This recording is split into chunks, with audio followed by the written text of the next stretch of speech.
First, gather your tools: a flathead screwdriver, Phillips screwdriver, and a trim panel tool. These basic tools are typically all you need for this replacement. Ensure your 2006 Chevy Tahoe is completely off and the keys are removed for safety. Open the rear liftgate or access the interior where the third brake light is located.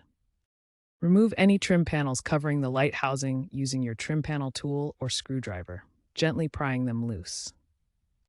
Next, unscrew or unclip the light assembly from the roof liner. Finally, disconnect the wiring harness by gently pulling the connector. Be sure to inspect the socket and wiring for any corrosion or damage. Addressing these issues now can prevent future problems. Begin by connecting the wiring harness to your new third brake light, ensuring a secure connection. If you're upgrading to an LED light, make sure it's compatible with your Tahoe's electrical system to avoid hyperflashing.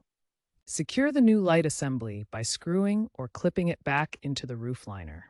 Reattach any trim panels you removed earlier, making sure they are properly aligned. Before fully reassembling, test the new light by activating the brakes. If the light doesn't illuminate, double-check the wiring connection and bulb installation. Once confirmed working, fully secure all components.